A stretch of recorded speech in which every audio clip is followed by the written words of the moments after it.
ബനൂ ഇസ്രായേലുകാർ തകർന്നത് അവരുടെ സമുദായത്തിലെ സ്ത്രീകൾ കാരണത്താലാണ്. فإن أول فتنة كانت في بني إسرائيل ബനൂ ഇസ്രായേലിൽ ആദ്യമായി ഉണ്ടായ ഫിത്ന പെണ്ണ് കാരണത്താലാണ് എന്ന് മുഹമ്മദുർ റസൂലുള്ളാഹി സ്വല്ലല്ലാഹു അലൈഹി വസല്ലം. പെണ്ണ് കാരണത്താലാണ് ബനൂ ഇസ്രായേലുകാർ നശിക്കാൻ കാരണം. അല്ലാഹു ഒരുപാട് നിഅമത്തുകൾ നൽകിയിട്ടുണ്ട്, ഒരുപാട് അനുഗ്രഹങ്ങൾ അല്ലാഹു നൽകിയിട്ടുണ്ട് ബനൂ ഇസ്രായേലുകാർക്ക്. പക്ഷേ അവിടുത്തെ സ്ത്രീകൾ അഴിഞ്ഞാടിയപ്പോൾ ആ സമുദായത്തെ അല്ലാഹു നശിപ്പിച്ചു കളഞ്ഞു എന്ന് മുഹമ്മദുർ റസൂലുള്ളാഹ്. എങ്ങനെയാണ് അവർ അഴിഞ്ഞാടിയത്? അവരിൽ ചില ആളുകൾ ഹീൽഡ് ചെരുപ്പ് ധരിച്ച് പുറത്തിറങ്ങി എന്നുള്ളതാണ്. നീളമില്ലാത്ത പെൺകുട്ടികളൊക്കെ പൊതുജനങ്ങളെ വശീകരിക്കാൻ വേണ്ടി ഹീൽഡ് ചെരുപ്പിട്ട് പുറത്തിറങ്ങും. അന്നുള്ളതല്ല, ഇന്നുമുണ്ടതൊക്കെ. എന്തിനേറെ മോതിരം ധരിക്കുമ്പോൾ വരെ അവിടുത്തെ സ്ത്രീകളുടെ ലക്ഷ്യം എന്താണ്? ഈ മോതിരം ധരിക്കുന്നതിൽ വരെ സ്ത്രീകളുടെ ലക്ഷ്യം ഈ മോതിരത്തിന്റെ താഴ്ഭാഗത്ത് നല്ല സുഗന്ധമുള്ള മിസ്ക് അവർ പുരട്ടാറുണ്ടായിരുന്നു. നല്ല സുഗന്ധമുള്ള പെർഫ്യൂമുകൾ, മിസ്കുകൾ, കസ്തൂരി. എന്നിട്ട് അവരെന്ത് ചെയ്യും? പൊതുജനങ്ങളുള്ള സമയങ്ങളിൽ, ആളുകൾ ഒരുമിച്ച് കൂടിയ സ്ഥലങ്ങളിൽ ഈ മോതിരം അവർ ഇളക്കാറുണ്ടായിരുന്നു. അപ്പോ അതിന്റെ അകത്തലങ്ങളിൽ നിന്ന് പരന്നു വരുന്ന സുഗന്ധം ജനങ്ങളുടെ മൂക്കിലേക്കെത്തും. ആളുകൾ നോക്കും, ആരാണിത്, എവിടെയാണിത്, ഈ സുഗന്ധം എവിടെ? അപ്പൊ ഈ പെണ്ണിനെ കാണും, പെണ്ണിന്റെ പിന്നാലെ പോകും. ഈ രീതിയിൽ ബനൂ ഇസ്രായേലുകാർ പഴയ കാലത്ത് അന്നത്തെ അപ്ഡേഷനാണത്. അന്ന് ജനങ്ങളെ വശീകരിക്കാനുള്ള വഴിയാണിത്. ഇന്നത്തെ വശീകരിക്കുന്ന വഴിയാണ് ടിക്ടോക്ക് എന്ന് പറയുന്നത്. ഇന്നിപ്പോ പെൺകുട്ടികൾ മോതിരത്തിന്റെ താഴെ ഇട്ടിട്ട് മിസ്കും പെർഫ്യൂമും കൂൾ വാട്ടറൊക്കെ അടിച്ചു പോയാൽ ഒരു കുഞ്ഞുമോന് നോക്കൂല. കാരണം എല്ലാരും കൂൾ വാട്ടർ അടിക്കുന്നതാണ്. അന്നത്തെ സൗകര്യങ്ങളായിരുന്നു, അത് വെച്ച് അവർ ചെയ്തു. ഇന്നത്തെ സൗകര്യം വെച്ച് നമ്മൾ ചെയ്യുന്നു. മഹാനായ മുആവിയ റളിയല്ലാഹു അൻഹു ഹജ്ജിന്റെ സമയത്ത് മിമ്പറിന്റെ മുകളിൽ കയറി ഒരു കെട്ട് മുടിയുണ്ട്, അദ്ദേഹത്തിന്റെ കയ്യിൽ ഒരു കെട്ട് മുടിയുണ്ട്. എന്നിട്ട് അവിടെ കൂടിയിരിക്കുന്ന ആലിമീങ്ങളുടെ മുഖം നോക്കി ചോദിച്ചു, എന്തേ നിങ്ങൾ മിണ്ടാത്തത്, എന്തേ നിങ്ങൾ പ്രതികരിക്കാത്തത്? ഈ മുടിക്കെട്ടുകൾ അല്ലാഹുവിന്റെ ഹബീബ് നിരോധിച്ചതല്ലയോ? ചെറിയ മുടികളുള്ള പെൺകുട്ടികൾ, നല്ല അയൺ ചെയ്ത മുടികൾ, വെപ്പ് മുടികൾ തന്റെ തലയിൽ വെച്ചുകൊണ്ട് മറ്റുള്ളവരെ വശീകരിക്കുന്ന ഒരു കാലമുണ്ടായിരുന്നു. അതേപോലെ പാദസരങ്ങളിൽ ശബ്ദമുണ്ടാക്കുന്ന പാദസരങ്ങൾ ധരിച്ച് ആളുകളുള്ള വഴിയിലൂടെ വച്ച് നടന്നു പോകുന്ന പെൺകുട്ടികൾ. ഇതെല്ലാം അല്ലാഹുവിന്റെ ഹബീബിന്റെ കാലത്ത്, ബനൂ ഇസ്രായേലുകാരുടെ കാലത്ത് മറ്റുള്ളവരെ വശീകരിക്കാൻ വേണ്ടി ഉപയോഗിച്ച മീഡിയകളാണ്. എന്നാൽ ഇന്ന് നമ്മൾ ഉപയോഗിക്കുന്നത് ടിക്ടോക്കാണ്, മ്യൂസിക്കലിയാണ്, ഇൻസ്റ്റയാണ്, ഫേസ്ബുക്കാണ്, വാട്സപ്പാണ്. തന്റെ മനോഹരമായ ഫോട്ടോകൾ ഇന്ന് കണ്ടോളൂ, പിടിച്ചോളൂ, നോക്കിക്കോളൂ. തന്റെ മനോഹരമായ വീഡിയോകൾ ചുണ്ടുകൾ ചുവപ്പിച്ച്, മുഖം വെളുപ്പിച്ച്, തന്റെ ഹിജാബ് കൂർപ്പിച്ച് ജനങ്ങളിലേക്ക് അയച്ചു കൊടുക്കാൻ, ആസ്വദിക്കാനും വേണ്ടുവോളം നോക്കാനും വേണ്ടി. ഇത് തന്നെയല്ലേ ടെംപ്റ്റേഷൻ എന്ന് പറയുന്നത്? ഇത് തന്നെയല്ലേ ജനങ്ങളെ ആകർഷിപ്പിക്കുക എന്ന് പറഞ്ഞാൽ? ഇത് തന്നെയല്ലേ? അത് കാരണത്താൽ ബനൂ ഇസ്രായേലുകാർ നശിച്ചുവെങ്കിൽ എന്റെ പ്രിയപ്പെട്ട മുസ്ലിം സഹോദരിമാരോട് പറയാനുള്ളത്, നമ്മുടെ സമുദായം തകർന്ന് തരിപ്പണമാകും. പരാജയത്തിന്റെ കയ്പുനീര് കുടിക്കേണ്ടി വരും നമ്മുടെ സമുദായം.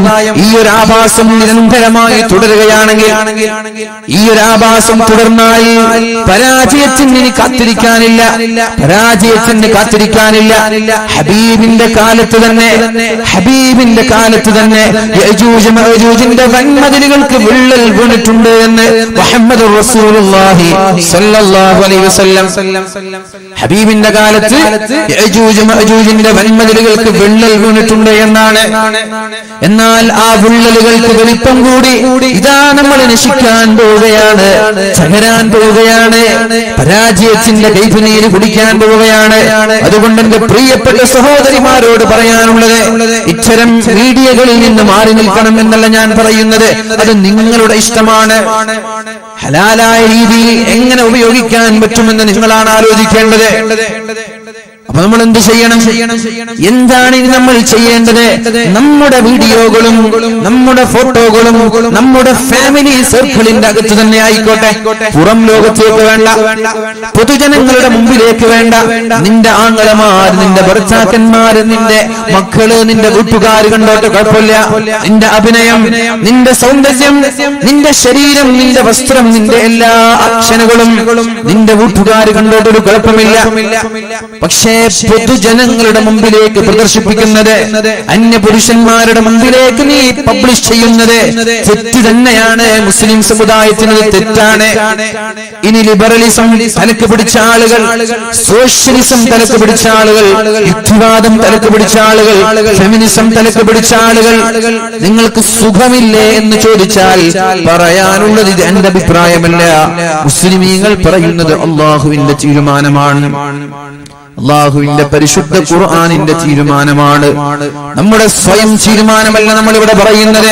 അതുകൊണ്ട് അംഗീകരിക്കേണ്ടവർക്ക് അംഗീകരിക്കാം, അല്ലാത്തവർക്ക് തള്ളിക്കളയാം. ലക്കും ദീനുക്കും വലിയ ദീൻ. നിങ്ങൾക്ക് നിങ്ങളുടെ മതം, ഞങ്ങൾക്ക് ഞങ്ങളുടെ മതം. ഞങ്ങളത് പറയും, മുസ്ലിമീങ്ങളായ കാലത്തോളം ഞങ്ങളത് പറയും, പറഞ്ഞുകൊണ്ടേയിരിക്കും. നന്നാവേണ്ടവർക്ക് നന്നാവാം, അല്ലാത്തവർക്ക് ഒഴിവാവാം. ഈ അടുത്ത് എ റഹ്മാന്റെ ഒരു മകളുടെ ഫോട്ടോ ഫേസ്ബുക്കിലൊക്കെ ഒരു പ്രാകൃത വേഷം എന്ന രീതിയിൽ പലരും ഷെയർ ചെയ്യുകയുണ്ടായി. എ റഹ്മാന്റെ എന്തോ ഒരു അവാർഡ് വേളയിൽ അദ്ദേഹത്തിന്റെ മകൾ പർദ്ദ ധരിച്ചു, മുഖം മറച്ചു, എന്നിട്ട് മുഖവും മുഖയും ഒന്നും കാണാതെ ഏതോ ഒരു അവാർഡ് സ്വീകരിക്കാൻ വേണ്ടി വന്ന ഒരു ഫോട്ടോ. അദ്ദേഹത്തിനെതിരെ പലരും കുതിര കയറി. നിങ്ങൾ ഇങ്ങനെയാകുമെന്ന് ഞങ്ങൾ വിചാരിച്ചില്ല, ഇത്രത്തോളം അപരിഷ്കൃതനാകുമെന്ന് വിചാരിച്ചില്ല. അദ്ദേഹം എന്ത് ചെയ്തു? അദ്ദേഹത്തിന്റെ ഭാര്യയുടെയും മറ്റൊരു മകളുടെയും ഫോട്ടോ അദ്ദേഹം ഫേസ്ബുക്കിൽ ഇട്ടിട്ട് പറഞ്ഞു, അത് അവളുടെ ഇഷ്ടമാണ്, ഞാൻ അവളെ തടയാൻ പോയില്ല. എന്റെ ഒരു ഭാര്യ തലമറക്കാതെ ജീവിക്കുന്നുണ്ട്, എന്റെ ഒരു മകളും തലമറക്കാതെ ജീവിക്കുന്നുണ്ട്, ഞാൻ അവളെയും തടഞ്ഞില്ല. ഇപ്പുറത്തൊരു പെണ്ണ് പർദ്ദ ധരിച്ച്, മുഖം ധരിച്ച്, കയ്യൊറ ധരിച്ച് ജീവിക്കുന്നുണ്ട്, അവളെയും ഞാൻ തടഞ്ഞില്ല. എന്നാൽ യുക്തിവാദികൾക്ക് എന്താ വേണ്ടത്?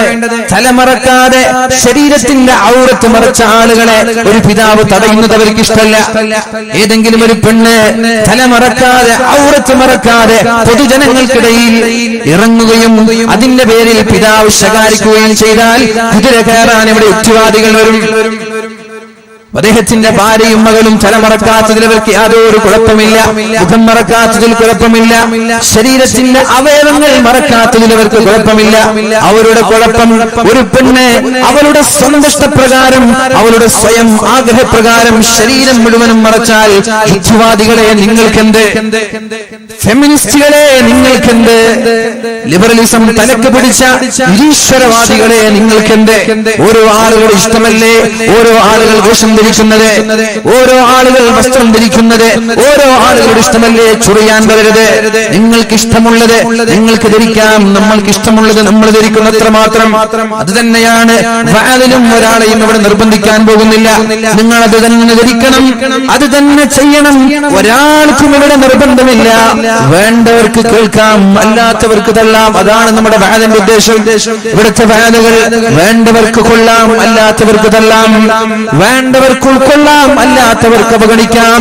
ഒരാളെയും നിർബന്ധിപ്പിച്ചത് ചെയ്യണമെന്ന് ഇസ്ലാം എവിടെയും പറയുന്നില്ല. ദീനിൽ അടിച്ചേൽപ്പിക്കുന്ന സമ്പ്രദായമേ ഇല്ല എന്ന് പരിശുദ്ധ ഖുർആനിൽ അല്ലാഹു പറയുന്നുണ്ട്. അതുകൊണ്ട് ഒരൽപ്പമെങ്കിലും എന്റെ ശബ്ദം ശ്രവിക്കുന്ന പ്രിയപ്പെട്ട സഹോദരിമാരോട്, ചെറുപ്പക്കാരികളോട് എനിക്ക് പറയാനുള്ളത്, നിങ്ങൾ യഥാർത്ഥ മുസ്ലിമാണെങ്കിൽ, അള്ളാഹുവിനെ പേടിയുള്ള ഒരു സത്യവിശ്വാസിനിയാണെങ്കിൽ നിങ്ങളോടാണ് പറയുന്നത്.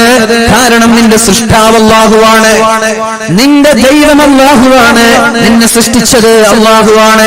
അപ്പൊ നിന്റെ തീരുമാനം പറയേണ്ടത് നീ എന്ത് ധരിക്കണം, നീ എങ്ങനെ ജീവിക്കണം, നീ എന്ത് തിന്നണം എന്ന് പറയേണ്ടത് അള്ളാഹുവാണ്. ഈ മൈക്കിന്റെ പ്രൊഡ്യൂസറാണ്, ഇതിന്റെ സൃഷ്ടാവാണ്.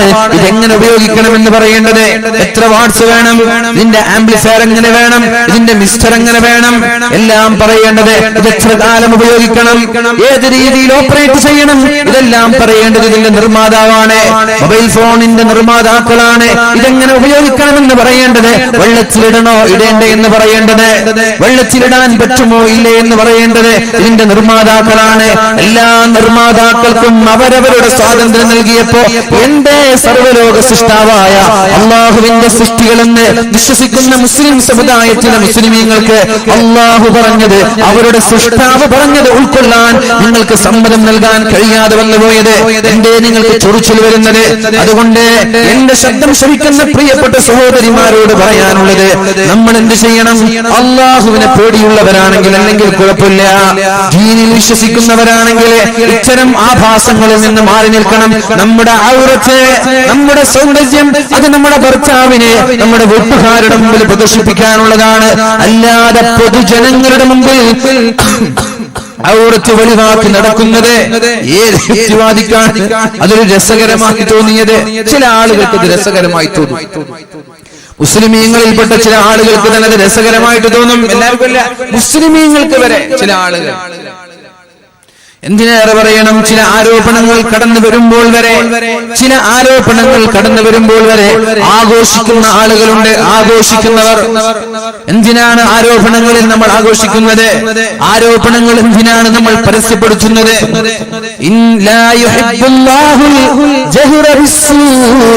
അള്ളാഹുവിന് തിന്മയെ ഒരിക്കലും പരസ്യപ്പെടുത്തുന്നത് അള്ളാഹുവിന് ഇഷ്ടമല്ല.